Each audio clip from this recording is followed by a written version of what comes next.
আটার মধ্যে সেদ্ধ আলু আর একটি ডিম দিয়ে অবাক করা এই রেসিপি একবার বানালে বারবার বানাতে ইচ্ছে করবে। বাচ্চা বড় সবাই খুবই পছন্দ করবে। নমস্কার বন্ধুরা, অমৃতাদি কুকিং চ্যানেলে সবাইকে স্বাগত জানিয়ে আবারও হাজির হয়েছি। তো যে সকল বন্ধুরা ইউটিউব চ্যানেল থেকে দেখছেন তারা প্লিজ চ্যানেলটাকে সাবস্ক্রাইব করে আমার পাশে থাকবেন, আর যারা ফেসবুক থেকে দেখছেন তারা পেজটাকে ফলো করে রাখবেন। আর স্কিপ না করে পুরো রেসিপিটি দেখা অনুরোধ রইল। লাইক দিয়ে ভিডিওটি দেখবেন আর একটা হাইপ করে দিবেন বন্ধুরা। তো চলুন রেসিপিটি দেখে নেওয়া যাক। এখানে সবার প্রথমে একটা বাটি লাগবে, তো আমি একটা বাটি নিয়েছি। এরপরে নিয়ে নিয়েছি আটা। এখানে আমি স্বাস্থ্যকরভাবে তৈরি করব, তার জন্য নিয়েছি গমের আটা। এরপর আমি আটাটাকে খুব ভালো করে দেখুন ঢেলে নিলাম। এখানে আমি এক বাটি মাপে কিন্তু আটাটা দিয়ে দিলাম। এরপরে দেখুন এখানে আমি একটা গোটা আলু নিচ্ছি। এখানে আমি একটাই আলু নেব। এখানে দেখুন একটা আমি ডিম নিচ্ছি, তো ডিমটা আমি ফাটিয়ে নেব।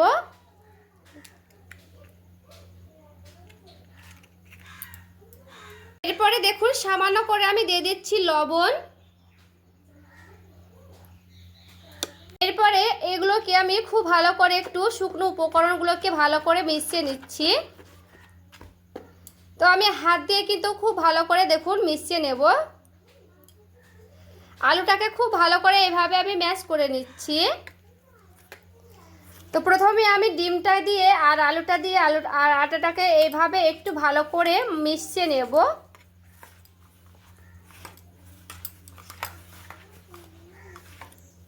যে বাটি মেপে আমি গমের আটা নিয়েছি ওই বাটি মেপে এক বাটি ভর্তি করে দিয়ে দিচ্ছি জল। জলটা আমি একবারে দিলাম, কারণ আমার এক বাটি আটা দিয়েছি, কারণ তার জন্য কিন্তু আমার এক বাটি জল লাগবে। এরপরে আটাটা দিয়ে খুব ভালো করে দেখুন হাত দিয়ে আমি এইভাবে মিশিয়ে নিচ্ছি। এখানে দেখুন হাত দিয়ে একটু ভালো করে এইভাবে কিন্তু মিশিয়ে নিতে হবে। যেহেতু এখানে আমি ডিম আর আলুটাকে খুব ভালো করে কিন্তু আগে মাখিয়ে নিয়েছি, তার জন্য কিন্তু এখানে ডালা পেকে আছে। এই যে দেখুন এখানে আলুগুলোকে কিন্তু খুব ভালো করে এইভাবে মিশিয়ে নিতে হবে। তো আমি এভাবে কিন্তু খুব সুন্দর করে মিশিয়ে নিচ্ছি। একটু সময় লাগলে কিন্তু হাত দিয়ে খুব ভালো করে মিশিয়ে নেওয়ার চেষ্টা করবেন। তো এখানে আমি খুব ভালো করে একটু মিশিয়ে নিচ্ছি, তারপরে ফিরে আসছি। আর এখানে দেখুন খুব ভালো করে কিন্তু আমি হাত দিয়ে একটু এইভাবে চটকে চটকে মেখে নিলাম। আর দেখুন এক বাটি জলে কিন্তু খুব ভালো করে হয়ে গেছে। খুব একটা ঘন হয়নি, খুব একটা পাতলাও হয়নি। যেহেতু এক বাটি আটাতে এক বাটি জলই কিন্তু দিতে হবে। এটার কিন্তু মাপটা একটু ভালো করে দেখে নিতে হবে। বেশি কিন্তু জলটা দিলে ডালা পেকে যাবে, তখন কিন্তু ভালো লাগবে না। আপনারা চাইলে কিন্তু অল্প অল্প জল দিয়ে কিন্তু মেখে নিতে পারবেন।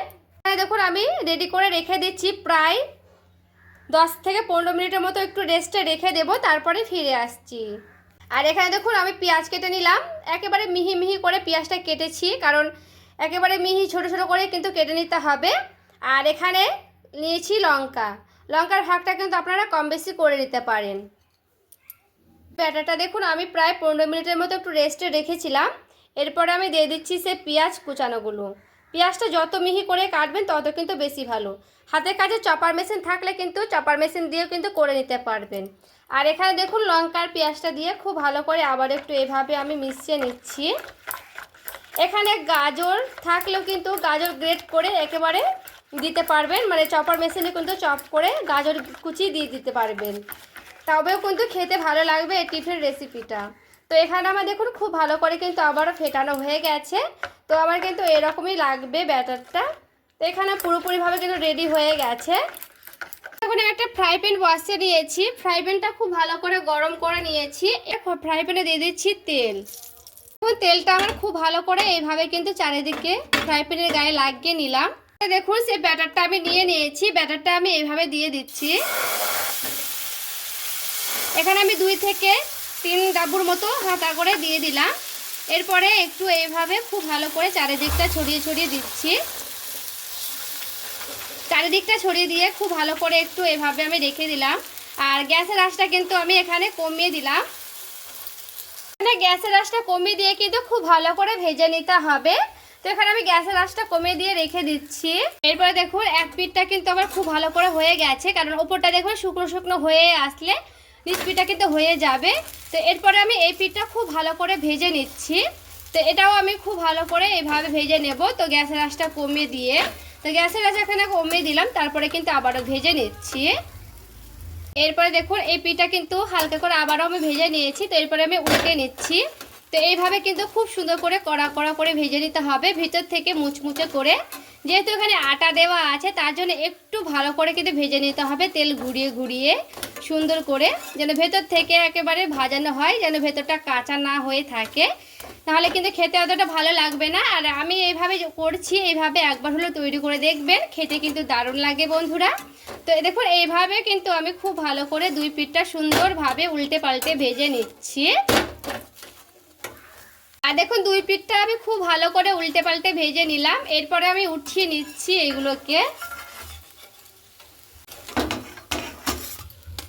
পরে আবারও আমি এর একটা করে দেখাচ্ছি, দেখুন সেমভাবে কিন্তু এখানে আমি দিয়ে দিচ্ছি, সেই দু ডাব্বুর মধ্যে কিন্তু আমি দিয়ে দিলাম। এরপরে চারিদিকে এইভাবে আবার আমি ছড়িয়ে নিলাম।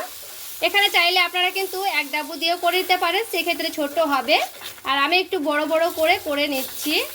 তো দেখুন আবারও কিন্তু এইভাবে খুব ভালো করে চারিদিকটা একটু সমান করে নিতে হবে, সমান করলে দেখতে ভালো লাগে তার জন্য। আবার দেখুন ওপরটা কিন্তু খুব ভালো করে দেখুন শুকনো শুকনো হয়ে আসছে। দেখবেন ওপর থেকে খুব ভালো করে শুকনো শুকনো যখন হয়ে আসবে, তখন সাইড থেকে এইভাবে হালকা করে এইভাবে উল্টে নিতে হবে। তো দেখুন এইভাবে আমি হালকা করে ঘুরিয়ে নিলাম, ঘুরিয়ে নিয়ে খুব সুন্দর করে এইভাবে আমি উল্টে নেব। তো দেখুন এই পিঠটা আমি খুব ভালো করে কিন্তু ঘুরিয়ে নিলাম। এরপরে এখানেও আমি গ্যাসের আঁচ কমিয়ে দেবো, কমিয়ে দিয়ে কিন্তু খুব ভালো করে ভেজে নেব। তো এখানে বন্ধুরা গ্যাসের আঁচ কিন্তু অবশ্য করে কমিয়ে কমিয়ে ভেজে নেবেন। তো এটাও কিন্তু অল্প করে ওপর থেকে দেখুন দিয়ে দিচ্ছি তেল। তেলটা দিয়ে খুব ভালো করে একেবারে মুচমুচে করে কিন্তু ভেজে নিতে হবে। তো আমি তেলটা দিয়ে একটু হালকা করে একটু চারিদিকটা ছড়িয়ে ছড়িয়ে দিলাম। এখানে অল্প তেল খেতে চাইলে কিন্তু সামান্য করে তেল দিতে পারবেন, এতে করে ভালো হবে। আর হালকা একটু সামান্য তেলটা আমার বেশি দিলাম। আর এই যে দেখুন এই পিঠটাও আমি খুব ভালো করে উল্টে পাল্টে সুন্দর করে কিন্তু ভেজে নিচ্ছি। এরপরে হালকা করে একটু গ্যাসের আঁচ বাড়িয়ে দিয়ে একটু সমান সমান করে ভেজে নেব, মানে ভেতর থেকে খুব ভালো করে ভেজে নেব উল্টে পাল্টে। আর এটা দেখুন খুব ভালো করে কিন্তু হয়ে গেছে, এটাও আমি নামিয়ে নিচ্ছি। এই যে দেখুন বন্ধুরা রেডি করে নিয়ে চলে এসেছি। আর দেখতে দেখুন কতটা সুন্দর হয়েছে, একেবারে ক্রিস্পি ক্রিস্পি হয়েছে। আর এটা তো একটু ভেঙে গেল মধ্যেরটা, তো কোনো অসুবিধা নেই। দেখুন দেখতে কতটা লোভনীয় হয়েছে, খেতে তো দারুণ লাগে এইগুলো। আর বাচ্চাদের যদি এরকম টিফিন রেসিপি বাড়িতে তৈরি করে দেন তাহলে তো দুর্দান্ত লাগবে, খুব সুন্দর কিন্তু অনায়াসে খেয়ে নেবে, খেতে এতটা টেস্টি লাগে। আর আজকের রেসিপি কেমন লেগেছে অবশ্যই আমাকে কমেন্ট করে জানাবেন বন্ধুরা। আর ভালো লেগে থাকলে প্লিজ একটি লাইক করবেন, চ্যানেলটাকে সাবস্ক্রাইব করে আমার পাশে থাকবেন। দেখা হচ্ছে আরও একটি রেসিপির সঙ্গে। সবাই ভালো থাকবেন, সুস্থ থাকবেন।